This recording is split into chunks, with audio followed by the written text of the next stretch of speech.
ललिता है।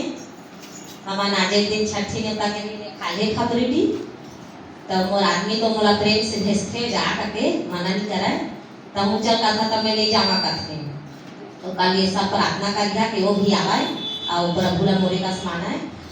तो हाँ 3 आदमी रही है वो गए रहे यहाँ सादा है कुछ मछली वछली कुकरी उकरी दारू हुआ कुछ नहीं रिसे पीने खाने वाला आदमी पिए जाते पिए जात रहे से पता नहीं होती कहाँ हुई कैसे हुई गाड़ी ले गिर गए तीनों के तीनों और मोरे आदमी ला ज्यादा लगी 32 टाका का नूला लगे हवा 8 दिन हो गया आज 1 दिन लगे है।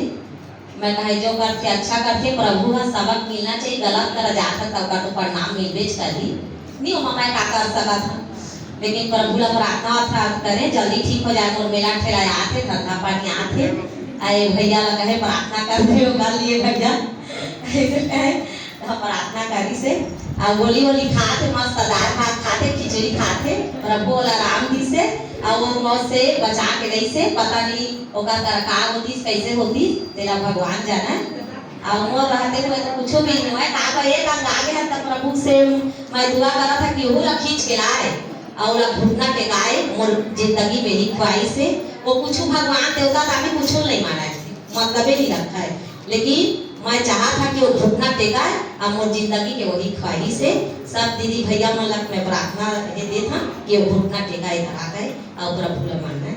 जय मसीह सबला दीदी भैया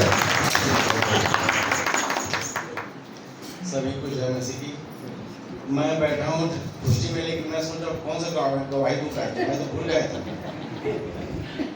तो फिर मैं सोचा कि कौन सा गवाही दूँ ऐसे सोचा फिर मैं प्रभु मैं कौन सा गवाही दूँ मेरे को याद ही याद है तो मेरे फिर याद आया कि पिछले बार भैया और भी यहाँ नहीं थे तो सत्संग में मेरे लिए प्रार्थना भी किए और बढ़िया लगा उसके लिए प्रभु को बहुत बहुत धन्यवाद और सबको जय मसीह। आप सब जय मसीह की। और बच्चा के सर पे घाव हो गई सेवा 2-3 महीना से इलाज करवाते हैं पर इलाज नहीं हो पाते सुखद फिर फर्स्ट बार जब मैं पवित्र यहाँ चर्च में आए प्रभु के चर्च में आए फिर प्रार्थना को नियम से करवाए तो एक ही हफ्ते में बेटा के घाव ठीक हो गए। धन्यवाद। श्रीनारायण के नीरू नाम सब जन जय मसीह की। मैं ग्वालियर के हैं दीदी भैया मन जय मसीह ग्वालियर के जमुना दीदी आ रही हूँ। मैं बहुत तकलीफ में रहे हैं और पति है बहुत शराब पे और बहुत मारा पीटा और मोला जति पाव जति भगा भगा के मारा पीटा मैं मोर बहनी लोग कहा जाए मोर बहनी मोर बता दी कि प्रभु तह जान प्रभु ला रहता है कहीं प्रभु पर पछताव कर तो प्रभु दो सब है तो मुक्ति दिलाई तो तकलीफ हमारे दीदियों भैया कहबे गई मोर बहनी कहा और मोर बता जाए कैसे ऐसे प्रार्थना करबे गई तो मैं उसने प्रार्थना करा तो मोर बहुत मोर पति तकलीफ देवा देना मोर पति बंद कर दी मारपीट ला मोर पति मोर परमेश्वर ला जाना नहीं परमेश्वर आज मोर चंगाई राय मोर घर छुटकारा दिला दी और पति पर शैतान कर दे से तो शैतान ला आज मोर छुटकारा दिला इस परमेश्वर और दीदी भैया मन कर कहे तो मोर बहनी कहा कि तो मोर उसने बता दी से आज मोर बच्चन मन बीमार हो जाते ना परमेश्वर लोग मैं धन्यवाद देता आशीष देना लगा था मोर बेटी बेटा इलाज करवाए तलक में जाऊँ और कल में परमेश्वर का धन्यवाद देता आज मोर पति का सही राह में चलाई से आज मोर खुशी तो करे परमेश्वर में धन्यवाद देता धन्यवाद होगा। मैं ग्वालियर से आगे यहाँ गवाही दे रही है। आप सब पवित्र भाई बहनों को हम सब के उद्धारकर्ता मसीह प्रभु यीशु के धन्य मधुर और मीठे नाम से मैं नमस्कार कहता हूँ। प्रभु का हृदय से धन्यवाद हो कि आज प्रभु ने मुझे रात में चैन आराम दिया मीठी नींद भी दी और आज के दिन को मेरे हिस्से में जोड़ दिया। मैं प्रभु का धन्यवाद कहता हूँ। आप सब पवित्र जीवित भाई बहनों के बीच में मैं भी जीवित हूँ इसके लिए प्रभु का धन्यवाद देता हूँ। जीवित हूँ शब्द कहने के पीछे रहस्य है इसलिए ऐसा कहना पड़ता है। मैं अपने यदि जीवन को देखूं तो मैं बहुत भयभीत रहने वाला और दो चिंता मनुष्य के जैसा हूँ। मैं थोड़ी थोड़ी बातों में घबरा जाता हूँ लेकिन फिर भी मैं प्रभु का धन्यवाद कहता हूँ कि उनकी दया की दृष्टि मुझसे नहीं हटती है। कुछ ही समय पहले की बात है, कई एक घटनाएं हैं। सभी घटनाओं का अगर विस्तार से चर्चा करूं तो गवाही बहुत लंबा हो जाता है, लेकिन मैं इस बात को जरूर कहना चाहूँगा। इन दिनों में अपने सर्वशक्तिमान प्रभु परमेश्वर पिता के सामर्थी होने को मैं निरंतर देखता हूँ हर समय। वो बहुत महाप्रतापी हैं, उनका भुजबल बहुत ही ज़्यादा है और उनके जैसा सामर्थी कोई है ही नहीं। मैं इस चीज़ को देख रहा हूँ, सीख रहा हूँ कि किस तरह से प्रभु जो है अनादि काल से अनंत काल के प्रभु परमेश्वर पिता हैं। मैं उनका धन्यवाद इस बात के लिए अति हृदय से करता हूँ कि उन्होंने मेरे लिए अपने इकलौते पुत्र को इस जगत में भेजा और वो मेरे पाप के बदले में पाप बलि होने के लिए उन्होंने स्वीकारा और ये मेरे लिए बहुत बड़ी कीमत है। मैं इस बात के लिए धन्यवाद कहता हूँ जीवित सामर्थी पिता परमेश्वर का कि उन्होंने मेरे लिए अपने इकलौते पुत्र को इस जगत में भेजा। यीशु का लहू जो मेरे लिए बहा है उसकी कीमत को केवल वही व्यक्ति जान सकता है जो अपने पाप के दशा में अपने गुनाहों की सजा को जाने। यदि कोई अपने पाप के दशा में अपने सजा को नहीं जानता है तो अपने उद्धारकर्ता मसीह प्रभु यीशु के द्वारा बहाए हुए लहू की कीमत को भी वो नहीं पहचान सकता।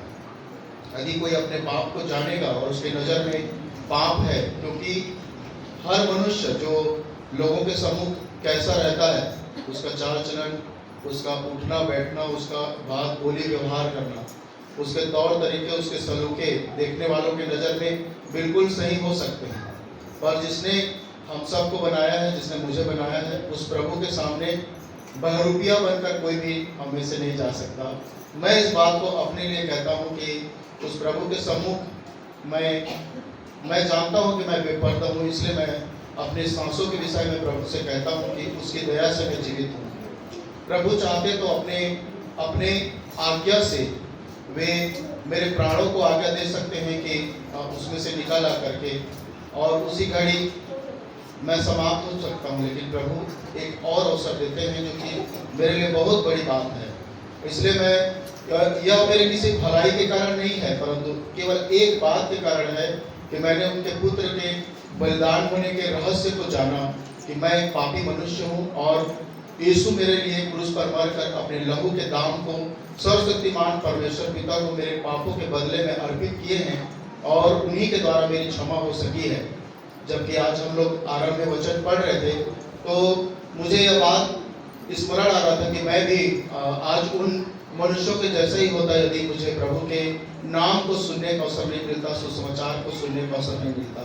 मैं प्रभु को अपने आभारी हृदय से धन्यवाद कहता हूँ कि जीवित परमेश्वर पिता ने मेरे जीवन में सुसमाचार के धन को देकर मुझे धनी किया, मुझे बचा लिया और वो निरंतर बचाते हैं। सो मैं प्रभु का धन्यवाद कहता हूँ। हर दिन मैं प्रभु के बड़े अनुग्रह को देखता हूँ। जो मेरी भौतिक आवश्यकताएं हैं सबको प्रभु देते हैं, शारीरिक आवश्यकताएं हैं सबको प्रभु देते हैं। इससे बढ़कर वो मेरी आत्मा को रोज नया करते हैं, मेरे प्राण में नया बुद्धि देते हैं और रोज मेरे देह को पवित्र करते हैं। मैं इसलिए प्रभु को धन्यवाद कहता हूँ। आप सबके बीच में, जबकि मुझे भी कुछ देर गवाही देने को, सर्वशक्तिमान प्रभु की महिमा करने का, उसके किए हुए उपकारों का बखान करने का मुझे अवसर मिला। इसके विषय में मैं प्रभु यीशु मसीह के नाम से जीवित सर्वशक्तिमान प्रभु का धन्यवाद कहता हूँ। मेरा नाम मणिकांत है, मैं चापा से हूँ।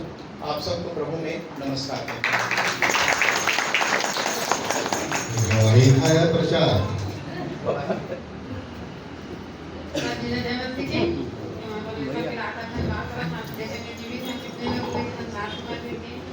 देखे नहीं पाए पर हमारे के हमारे श्री नारायण को पाठ के उनके पास अनुग्रह है। 33 साल के बाद में यहाँ 8 नौ करे परमेश्वर की प्रार्थना करते हैं कि कलसिया हृदय का जन्म परमेश्वर के परमेश्वर नाने की मदद और सहायता करके बहुत से दुष्ट आत्माओं पर शांत कर देवा और परमेश्वर ने छुड़ाई सेवा प्रभु का धन्यवाद करना संगम जय। आप सबको जय मसीह की, मेरे आत्मिक माता पिता को भी जय मसीह की। मेरी गवाही ये है कि हम लोगों का बाइक बहुत पुराना हो गए थे, तो उसको हम लोग बदलने के लिए परमेश्वर से हम लोग प्रार्थना की और मांगे परमेश्वर से, प्रभु जी आप उपाय कीजिए करके। परमेश्वर ने उपाय किया और इस 2025 के पहले तारीख को 1 तारीख को नया बाइक दिए हैं। इसके लिए मैं परमेश्वर को बहुत बहुत धन्यवाद देती हूँ। हम जो कुछ भी हैं परमेश्वर के अनुग्रह से हैं। और मेरा एक और गवाही है, जो हम लोगों का जो ज़मीन है और उसमें किसी व्यक्ति ने उसको नीलाम किए हैं, बाकी मेरे पति उसमें सिग्नेचर नहीं किए हैं, फिर भी उसके नाम पर चले गए हैं। इस साल हम लोग उसमें धान नहीं बेच पाए। मैं परमेश्वर से गिड़गिड़ाकर मैं प्रार्थना की कि प्रभु हमारे साथ बहुत अन्याय हुए हैं और इसको सहने में हमें बहुत तकलीफ हो रही है। पिता आप ही हमारे लिए मार्ग खोलिए करके परमेश्वर हमारे लिए अद्भुत रीति से मार्ग खोला है। इसके लिए मैं खुदा बाप को बहुत बहुत धन्यवाद देती हूँ। आप सबको जय मसीह।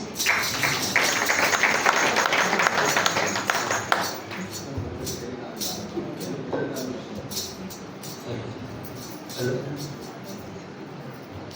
हेलो सब दीदी भैया मतलब जय मसीह। आदमी को माता पिता भी जय मसीह। मेरे माता का भी स्वर्गवास हो चुका है, मैं सारंगढ़ चला गए थे, वही हुआ। जैसे भी प्रभु की कृपा, मेरे भाई है छोटा, वो थोड़ा संसार के टाइप का है, जो माता पिता को मानने वाले हैं। हम लोग वो नहीं जानते विधि विधान में क्या होता है क्या नहीं होता है। अब सब चीज तो पिताजी खत्म हुए तो दोनों मिलकर उसका जो भी खर्चा को उठाए थे। इस दारी कौन सा आदमी ने उसको भड़का दिया तो वो अकेला काम कर लिया। मैं भी गए थे, एक बात नहीं पूछा और उसके बाद कह रहा है कि अब मेरे माता पिता का जितना भी है खेत डोली वो मेरे नाम में करो, कह रहा है। और जितना भी चीज़ बस था वो सब अपना रख लिया उसका। और उसका मैं देखता हूँ कि जब से मेरे माता पिता उसके साथ थे तो उसका घर बनाए, उसका 4 बच्चे का शादी कर दिए। और 2 बार से सोना को लेकर मेरे पास आए थे कि कर्जा हो गया है बेटा, इसको भेज दे। उसका शादी का कपड़ा का दाम चुकाना है कहकर तो 20,000 30,000 में बेच कर दिया था उसको। अब वो मांग रहा है 4 भाग में कर दिया था। मेरे माता पिता ने जी रहा था उस समय 3 भाग, तीनों बेटे एक भाग ले लो और मेरे जीते तक में तुम्ही लोग का 1 भाग को मैं खेती किसानी करूंगा और जीऊंगा कह कर मर गए वो दोनों। अब वो कह रहा है और हम भी हमारा छोटा भाई इतना होशियार है, हम नहीं जानते हैं, हमारा जगह ले लिया, हमारा डीही सारंगढ़ का पूरा, और मेरा जितना छुया में घर है और खेती है वो बेचोगे आप ले लेना। बोला ठीक है। हम लोग लिखा पढ़ी कुछ नहीं किए, दे दिए। घर को पहले बेचा तो उसमें हमने तो घर को नहीं बोला है भैया हमको हिस्सा दो, का हिस्सा दिया उसको। अब घर बच गया। अब इसके बाद कह रहा है कि अब पूरा हिस्सा को मेरे को दो, ऐसे कहकर बोल रहे थे। तो प्रभु जान रहा है, देख रहा है हम कितना खर्चा किए हैं। हमारे पास भी माता पिता आकर रहते थे, हम सूजी इंजेक्शन दवा माटी जैसा लगता था पैसा कौड़ी देकर उसको भेजते थे। लेकिन संसार में वो कहते हैं ना भाई ऊपर भाई चढ़ाई करता है, ऐसा गलत लोग होते हैं। परमेश्वर जो कह रहे हैं सही है। मैं सबको जय मसीह कह रहा हूँ, इस बात को बता रहा हूँ सभी सबको जय मसीह। अकेला पैदा हुआ है क्या वो?